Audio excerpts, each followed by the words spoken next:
ನಮಸ್ಕಾರ ವೀಕ್ಷಕರೇ, ನಾನು ಡಾಕ್ಟರ್ ತನ್ಮಯ ಗೋಸ್ವಾಮಿ. ಗಿವ್ ಅಕಾಡೆಮಿ ವತಿಯಿಂದ ದೈನಿಕ ಜೀವನ ಅಂತಹ ಕಾರ್ಯಕ್ರಮ ಪ್ರಾರಂಭ ಮಾಡಿ ನಿಮ್ಮ ಎದುರಿಗೆ ಈ ಕಾರ್ಯಕ್ರಮದಿಂದ ನಮ್ಮ ಕಾಸ್ಮಿಕ್ ಪ್ರೆಸೆಂಟೇಷನದ ಪ್ರಭಾವ ನಮ್ಮ ಮನಸ್ಸದ ಮೇಲೆ ಹೇಗೆ ಬಿಡ್ತದೆ ಮತ್ತು ಅದರದ ಪ್ರಭಾವವನ್ನು ನೋಡಿಕೊಂಡು ಆಯುರ್ವೇದ ಮತ್ತು ಯೋಗದಿಂದ ನಾವು ನಮ್ಮ ಜೀವನದ ಗುಣವತ್ತವನ್ನು ಹೇಗೆ ಇನ್ನೂ ಒಳ್ಳೆಯ ರೀತಿಯಿಂದ ಮಾಡಬಹುದು, ಈ ಒಂದು ಉದ್ದೇಶದಿಂದ ನಾನು ನಿಮ್ಮ ಎದುರಿಗೆ ಉಪಸ್ಥಿತವಾಗಿದ್ದೇನೆ. ಜೂನ್ 30 ಮಂಗಳವಾರ ದಶಮಿಯದ ಚಂದ್ರ ಸ್ವಾತಿ ನಕ್ಷತ್ರ ಎದುರಿಗೆ ಬರ್ತಾ ಇದೆ. ಇದು ಒಂದು ಅದ್ಭುತವಾದ ನಕ್ಷತ್ರ. ಸ್ವಾತಿ ನಕ್ಷತ್ರ ವಾಯುದೇವರದ ನಕ್ಷತ್ರ. ಸ್ವಾತಿ ನಕ್ಷತ್ರ ಆಂಜನೇಯ ಶಕ್ತಿಯದ ನಕ್ಷತ್ರ. ದಶಮಿ ವಿಜಯದ ದಿನ ಮತ್ತು ಮಂಗಳವಾರ ಸಾಹಸ ಸಂಬಂಧಪಟ್ಟದ ದಿನ. ಈ ಮೂರದ ಯುತಿಯಾದರೆ ಇದು ಒಂದು ಸಾಹಸಿಕ ದಿನವೇ ಅಂತ ನಾವು ಹೇಳಬಹುದು. ಈ ಒಂದು ದಿನದಲ್ಲಿ ನಾವು ಏನು ಕೆಲಸ ಮಾಡಿದರೂ ಸಹ ನಾವು ಶಕ್ತಿಯಿಂದ ಕೆಲಸ ಮಾಡಿ ಏನು ಅಸಂಭವವನ್ನು ಸಂಭವ ಮಾಡಬಹುದಂತೆ ನಮ್ಮ ಮುಹೂರ್ತ ಚಿಂತಾಮಣಿಯ ಪ್ರಕಾರ ಈ ಒಂದು ದಿನದ ಶಕ್ತಿಯನ್ನು ನಾವು ಅರ್ಥ ಮಾಡಿಕೊಳ್ಳಬಹುದು. ಆದರೆ ಅಹಂಕಾರ ಸಾಹಸ ಒಟ್ಟಿಗೆ ಸೇರಿಕೊಂಡ್ರೆ ಎಲ್ಲ ವಿನಾಶಕ್ಕೆ ಕಾರಣ ಆಗ್ತದಂತೆ ಆಚಾರ್ಯರು ಹೇಳಿದ್ದಾರೆ. ಈ ದಿವಸದ ಶಕ್ತಿ ಆಂಜನೇಯ ಭಕ್ತಿಯಿಂದ ಇದೆ. ಸಾಮಾನ್ಯವಾಗಿ ಯಾರು ತುಂಬ ಬಲವಂತವಾಗಿ ಇರ್ತಾರೆ ಅವರ ಹತ್ರ ಬೌದ್ಧಿಕ ಬಲ ಇರುವುದಿಲ್ಲ. ಯಾರು ತುಂಬ ಬೌದ್ಧಿಕವಾಗಿ ಸಶಕ್ತ ಇರ್ತಾರೆ ಅವರ ಹತ್ರ ದೈಹಿಕ ಬಲ ಇರುವುದಿಲ್ಲ. ಆದರೆ ಯಾರ ಹತ್ರ ದೈಹಿಕ ಬಲ ಮತ್ತು ಬೌದ್ಧಿಕ ಬಲ ಎರಡೂ ಸಹ ಇದೆ ಅಂತಹ ಆಂಜನೇಯ, ಆದರೂ ಅವರಲ್ಲಿ ಅಹಂ ಇಲ್ಲ. ತುಂಬ ಶಾಂತ ಭಕ್ತಿಯದ ಭಾವ. ಅಂಥ ಭಕ್ತಿಯದ ಭಾವ ಇರುವಂಥದ್ದ ಆಂಜನೇಯ ದೇವರನ್ನು ನಾವು ನಾಮಸ್ಮರಣ ಮತ್ತು ಧ್ಯಾನ ಮಾಡಿಕೊಂಡು ನಮ್ಮ ದಿವಸದ ಪ್ರಾರಂಭ ಮಾಡಿದರೆ ನಿಜವಾಗಿ ಈ ದಿನ ನಮ್ಮ ಜೀವನದ ಭಾಳ ಅದ್ಭುತವಾದ ಸಾಹಸಿಕ ಕಾರ್ಯ ಮಾಡುವಂಥದ್ದು ನಮ್ಮ ಒಳಗೆ ಒಂದು ಶಕ್ತಿದ ಪ್ರಾದುರ್ಭಾವ ಆಗ್ತದೆ.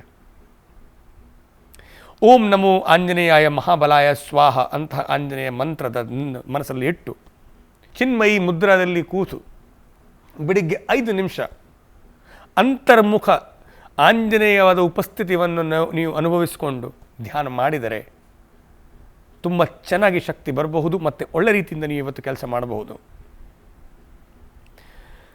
ಈ ದಿನ ಒಂದು ವಿಚಿತ್ರ ಯಾಕೆ ಇದೆ ಅಂತ ಹೇಳಿದರೆ, ಚಂದ್ರ ಲಗ್ನವನ್ನು ನೋಡಿದರೆ ಚಂದ್ರ ಲಗ್ನದಿಂದ ಅಷ್ಟಮದಲ್ಲಿ ಚಂದ್ರ ಲಗ್ನೇಶ ಶುಕ್ರ ಮತ್ತು ಷಷ್ಠದಲ್ಲಿ ಕುಜ, ಷಷ್ಠದಲ್ಲಿ ಕುಜ, ಅಷ್ಟಮದಲ್ಲಿ ಶುಕ್ರ. ಇದು ಒಂದು ತಾಂತ್ರಿಕ ಮ್ಯಾನಿಫೆಸ್ಟೇಷನ್. ಆ್ಯಕ್ಚುಲಿ ನಿಜವಾಗಿ ಈ ಥರದ ಸ್ಥಿತಿಯಲ್ಲಿ ನ್ಯೂರೋ ಹಾರ್ಮೋನಲ್ ಇಂಬ್ಯಾಲೆನ್ಸ್ ಇರಲಿಕ್ಕೂ ಚಾನ್ಸಸ್ ತುಂಬ ಇರುತ್ತೆ. ಸಾಧ್ಯ ಆದರೆ ತುಂಬ ರಾಜಸಿಕ ಇರುವಂಥದ್ದು ಆಹಾರಗಳನ್ನು ವರ್ಜ್ಯ ಮಾಡಿ ಮನಸ್ಸದಲ್ಲಿ ಇಂಬ್ಯಾಲೆನ್ಸ್ದ ಕಾಮದ ಭಾವನೆಗಳನ್ನು ಇಡಬೇಡಿ.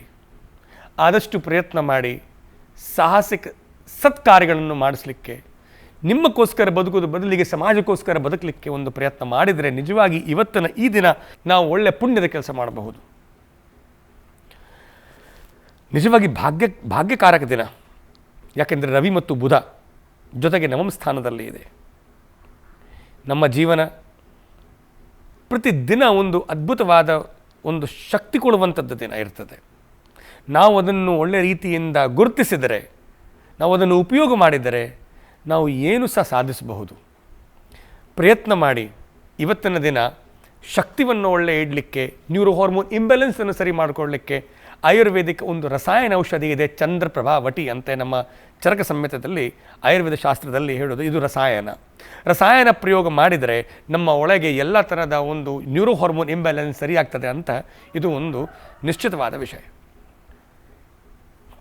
ಚಂದ್ರಪ್ರಭಾವಟಿ ಪ್ರತಿಯೊಬ್ಬರು ಉಪಯೋಗಿಸಬಹುದು. ಯಾಕೆಂದರೆ ಇದು ರಸಾಯನ ಔಷಧಿ ಕಾಯಿಲೆಗೋಸ್ಕರ ಮಾತ್ರ ಅಲ್ಲ, ದೇಹ ಒಳಗೆ ಶಕ್ತಿ ಕೊಡೋದಕ್ಕೋಸ್ಕರ ಇರ್ತದೆ. ಇದನ್ನು ಅಶ್ವಗಂಧ ಅರಿಷ್ಟು ಜೊತೆಗೆ ತಗೊಂಡ್ರೆ ತುಂಬ ಚೆನ್ನಾಗಿ ರಿಸಲ್ಟ್ ಸಿಗ್ಬೋದು. ಇವತ್ತಿನ ಈ ದಿನ ದ್ವಿತೀಯಾಧಿಪತಿ ಷಷ್ಠ ಸ್ಥಾನದಲ್ಲಿ ಇದ್ದದರಿಂದಾಗಿ ಶೀತಲಿ ಪ್ರಾಣಾಯಾಮದ ಅಭ್ಯಾಸ ಮಾಡಿ. ಶೀತಲಿ ಪ್ರಾಣಾಯಾಮದಿಂದ ನಿಮ್ಮ ಒಳಗೆ ಕುಜದಿಂದ ಪಿತ್ತ ಏನು ವೃದ್ಧಿಯಾಗಿದೆ ಅದರದ ಸಂಶಮನಾಗ್ತದೆ ಎಂಬ ಮಾತು ನಾವು ಹೇಳಬಹುದು. ಯೋಗಾಭ್ಯಾಸದಲ್ಲಿ ಆದಷ್ಟು ಪ್ರಯತ್ನ ಮಾಡಿ. ಚಂದ್ರ ನಮಸ್ಕಾರ, ಮತ್ತು ನಿಮ್ಮ ದೇಹವನ್ನು ಶಕ್ತಿ ಕೊಡುವಂಥದ್ದು ಅರ್ಧ ಚಂದ್ರಾಸನ, ಬ್ಯಾಲೆನ್ಸಿಂಗ್ ಕೊಡುವಂಥದ್ದು ಅರ್ಧ ಚಂದ್ರಾಸನದ ಅಭ್ಯಾಸ ಮಾಡಿದರೆ ಚಂದ್ರಕ್ಕೆ ತುಂಬ ಬಲ ಬರಬಹುದು. ಆಂಜನೇಯವನ್ನು ನೆನಪಿಸ್ಕೊಂಡು ಯಾವ ಥರದ ಕೆಲಸ ಇವತ್ತು ನೀವು ಮಾಡಿದರೆ ಸಿದ್ಧಿ ಸಿಗ್ತದೆ ಅಂತಹ ಮಾತು ಹೇಳಿ ನನ್ನ ಮಾತಿಗೆ ವಿರಾಮ ಕೊಡ್ತೇನೆ. ಶುಭ ಮಂಗಲಂ.